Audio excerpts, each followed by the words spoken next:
Hi, it's Bill, the knee pain guru. Today is Monday, May 20th, 2019. Today we're going to talk about the 3 tips to understanding kneecap pain. 3 tips to understanding kneecap pain. We're going to get to that in just a moment. The presentation will be answering questions in just a few minutes after the presentation, so start typing in your questions over on the side in the chat box, and I will address those at the end of the presentation. Make sure to give the video a thumbs up, like and subscribe to my channel, and turn on notifications so you're notified of new videos that I do twice a week, Mondays and Thursdays, 9:55 a.m. So we're going to talk about, now we're going to get into the top 3 tips to understanding kneecap pain. It's important understanding a little bit of anatomy when addressing kneecap pain. There's 4 bones that make up the kneecap, that make up the knee. You got the kneecap, which is also known as the patella. You have the bone in the upper leg, which is known as the femur. And you have 2 bones in the lower leg. The main bone, which is the tibia, and the springy bone on the outside of the leg called the fibula. Those 4 bones make up the knee joint. And when you're talking about kneecap pain, you're looking at the ability of the kneecap to slide smoothly over the top of those bones when the knee bends and extends. And what ends up happening is a lot of times there's a tension pattern being held in the kneecap or in the relationship of those other 3 bones to the kneecap that causes the irritation in the kneecap. So let's go over the first tip. The kneecap, think of it like a bone that, or not a bone, like a piece of ice that's floating on water. That bone, that kneecap bone, up and down, side to side, and rotate clockwise and counterclockwise. This is how the bone should be able to move when your knee is fully extended. If you're having difficulty with range of motion because you can't fully extend your leg, which is a relationship of the bone in your lower leg and the bones in your lower leg and the bone in your upper leg, what ends up happening is that kneecap cannot fully disengage and float the way it's supposed to. So there is a disproportionate relationship in the tension from the kneecap to the rest of the knee. This is important to understand, that the kneecap really has like this 360-degree range of motion in many different directions that it's supposed to have when the knee is fully extended. So if your knee is not fully extending, it may not be the kneecap that we need to look at. It may be the relationship of the bone in the lower leg and the bones in the bone in the upper leg and the bones in the lower leg. We already covered the 4 bones that make up the knee joint: the patella, which is the kneecap, the tibia, the fibula, and the femur. All of those bones have to have the right relationship. The femur in relationship to the tibia, the femur in relationship to the kneecap, the femur in relationship to the fibula, and the relationship of all those other bones to the other one, to the relationship of each of those bones to all of the others, in order for the knee to fully bend and fully extend as it relates to the kneecap. A lot of people with chondromalacia, which is a diagnosis of wearing on the back of the kneecap, it's because that kneecap is too tight on to the knee joint. So when the knee bends, there's a lot of pain. A lot of it has to do with the tension in the IT band going up the leg into the hip, which now we have to look at the tension that's going on into the hip as well. So you can see the kneecap is just like the tip of the iceberg. It's the symptom. Like if you hit an iceberg, when the Titanic hit hit the iceberg, there was a much bigger mass of ice underneath that was going on that caused the Titanic to sink, not just a little bit that was sticking out of the water. So when you're looking at kneecap pain, we can't just look at the kneecap and say, hey, if we get the kneecap resolved, it's like it's always going to go away, because there's a lot of other factors that go into the manifestation of the pain in the kneecap. So we have to look for the right relationship in those four bones. And the third point, the third tip in understanding kneecap pain is really observing that if you fully extend your leg, the kneecap should be able to disengage, meaning it should float. It should move up and down, side to side, clockwise, counterclockwise, and even tilt a little bit. We're not talking about a whole lot of movement, but just a little bit of tilting gives an indication of understanding what's going on in your kneecap. Because how the knee moves is going to indicate one thing, and how the knee doesn't move, or the kneecap doesn't move, is also going to indicate another thing. So these three factors, the range of motion in the kneecap, that's number one. Number two, the four bones, understanding the right relationship in the four bones of the knee joint that comprise the knee joint, which contributes to kneecap pain, as well as the kneecap should fully disengage when the leg is straight. We have to look at all of those factors in terms of understanding what is contributing and causing the pain in the kneecap. So that is my presentation today. I see we have some questions, which is awesome. I'm going to get to that in just a moment. A lot of people ask me, well, Bill, great information. What do I do now? Head on over to my website, thekneepainguru.com. Take my 7-day knee pain reduction challenge. It's with the bone in the upper leg. You can go check that out now. It's at thekneepainguru.com. Okay, Dalton says, what can I do to help regain mobility, reduce swelling, and prevent further atrophy after surgery from comminuted? I've never heard of that word before. Transverse open fracture of the patella. Regain mobility, reduce swelling, and prevent further atrophy. Atrophy happens as a result of the leg not being able to be used. But you have a catch-22 when you're trying to use exercise. It kind of compounds a problem. You get to be in a catch-22 situation. So to avoid the atrophy, you begin to create comfort in the knee so the range of motion in the knee increases. Mobility begins to increase as a result of creating comfort, so you can exercise the knee more. And when you exercise the knee more, you're going to begin to strengthen that, which will help reduce the swelling, because now there's reduced tension in the joint for the lymphatic system to begin to move the waste out of the knee joint. Dalton, does that make sense? It's all around creating comfort, and I teach you how to do that with that 7-day challenge. So you begin to do that. It begins to relax the tension in the joint. It's the first step. It's the first step. Understand this. Everybody, we got a question from Mike. We got a question from Sharon and Dalton.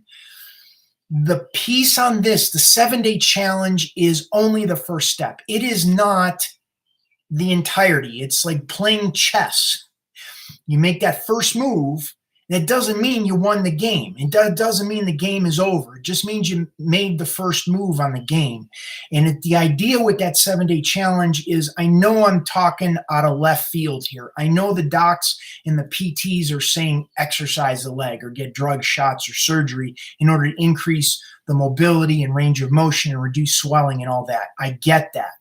And that's why I'm going here. Try the 7-day challenge. If you get any sort of change, any sort of result as a result of creating comfort in the knee, now we can start moving in that direction, and your body can let go of tension and heal itself so much faster as a result of comfort than if you're fighting it all the damn time because you're causing pain.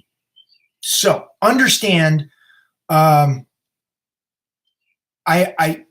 just want you to understand and not have this mismanaged expectation, because a lot of people get upset at me on YouTube because they're like, oh, this is I'm not going to go to his website and give him money. It's not about money. Of course it is. Like, this is my day job. The point of it is, get some sort of result first. And then if it's a fit for you to work with me and my program, great. This goes for years, doing this for 21 years since I blew out my own knee. So it's just the process of it. Okay, Dalton, great information. Understand now. I want you to see you haven't started PT yet. This is not a slap in the face to PTs. They provide a valuable role. They do good things for people. However, there is a gap between sitting on your butt and resting, RICE therapy, rest, ice, compression, elevation, and then exercising. There is a gap between there. And my program fits in that gap, which begins to get the knee more comfortable so you can increase mobility and range of motion in the knee. So when you go to physical therapy, it doesn't hurt so damn much. Does that make sense? We have to understand what you're getting into. And this program can work in conjunction with your current medical, Western medical model approach or physical therapy. So it isn't like you have to choose one or the other. You can do both at the same time. There you go. Okay, Dalton, great question. Okay, Mike Moore, do you have an office for consultation? I do not. I do everything online. I've been doing it for the past, since 2008. I've been doing this online, and I work with clients. You're welcome, Dalton. You have the ability to work by yourself, and depending on the severity of your knee injury, you want to kind of get a gauge for that. I got programs you can work by yourself. I got group coaching programs. I have private consultation programs. Those are high end. These are middle, somewhat affordable. They're affordable. And then the lower end, which is helping people they can work on their own. So, no, I don't have an office, and I can get you great results many times better than I got a story for you. I have this woman.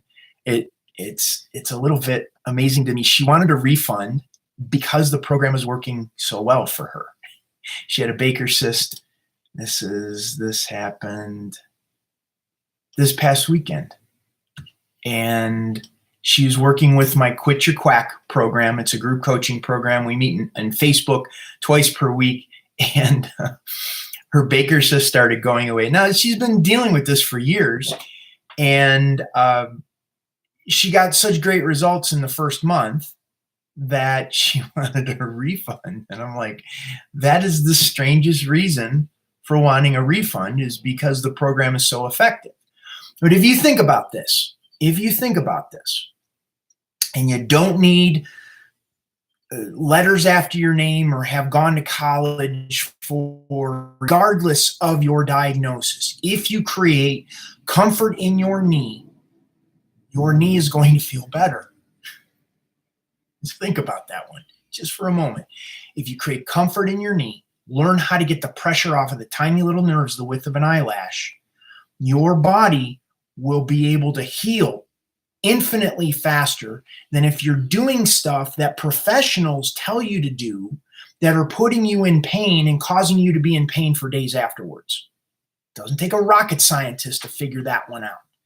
And you're lining yourself up with your body's capacity to heal itself. Your nervous system, the electrical system that goes from your knee throughout your body to your brain and back down to your knee.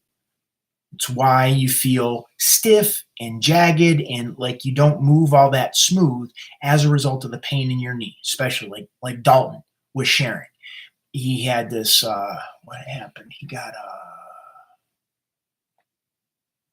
splint in it, like the bone splintered. He fractured his kneecap. So you have these issues that are going on in the knee that is causing the body to tense up to protect itself. Pushing and creating pain from that place does not make the knee feel better. Baseline, end of story, right there. So the more we can get the knee to feel comfortable and relax and change the neurological signaling that goes from the knee to the brain that makes the brain tell the knee, don't move that way because it's going to hurt. You're just not going to heal that fast if you're causing pain. And that's why it worked so well for this woman that had a Baker cyst in the back of her knee, because she stopped creating pain and she understood what to do and how to do it and when to do it so her knee can get out of pain. So how about that, Mike? Does that answer your question there? Okay, Sharon says, took your 7-day challenge, but I kept saying no, no, no. I kept saying no, no, but I never got the 7th day. How does one come to see you in Asheville? I live in Apex, North Carolina, near Raleigh. Oh, excuse me, Raleigh.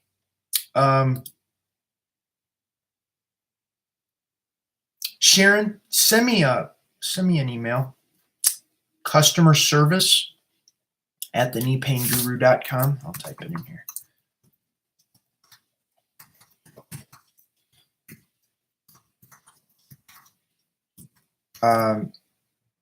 Remind me of this conversation. If you're really wanting to come to see me that badly, then we can talk about something. However, you're honestly, your best bet would just be to get into one of my program.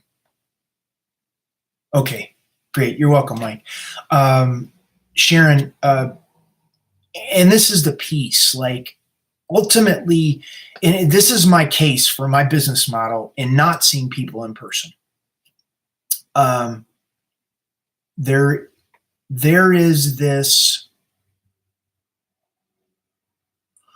you're the one that feels the pain in your knee, not me. Doctors don't, physical therapists don't. No one really understands what's going on, the pain that you feel in your knee, except yourself.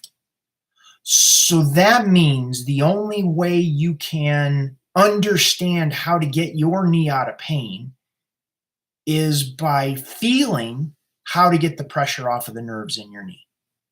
Is that making sense?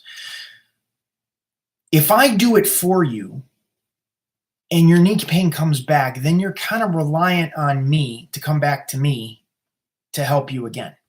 And I'm not too fond of that type of relationship. I would much rather, and this is not for everybody, understand this, I would much rather teach you how to do it for yourself so you can get yourself out of pain. Because like Dalton, like I got an idea what's going on in Dalton's knee. He's got, when you have a splintered patella, and he's most likely probably has pins or something in the knee. When you have a severe trauma, it's going to take a while to get your knee out of pain. It's so much easier when you understand this approach. It's so much easier to take, 4 screws. Thanks, Dalton. There's this place where you can actually work with the screws that are irritating the nerves in the kneecap to get the pressure off of those nerves, to get relief in your knee. Your body shifts and changes continually. Your body shifts and changes continually every day from stress, from you watch the news, you are on the internet, you're on social media, you're sitting because your knee hurts, your diet changes, your water intake changes the tension in your body. And it contributes to the pain in your knee. The more you are at the whim of all of these factors that are going on that are causing the pain in your knee, then that's still going to continue the rest of your life. Wouldn't you like to know if your knee hurts because you just need to drink a little water? Wouldn't you like to know how you could twist your knee or work with your kneecap in a way that'll relieve the pain in your knee, rather than making the trip from Raleigh to come see me so I can get your knee out of pain? Do you see what I'm talking about? There is so much that causes not only knee pain, but pain in the rest of your body, which means knees, hips, lower back, ankles, feet, neck, shoulders. Like, we have pain in our entire body, in our life, as a result of things that we get involved in, things that we choose to do or not do. But then it's like we're going to the doctor and we're going, okay, well, I don't know what happened, fix it.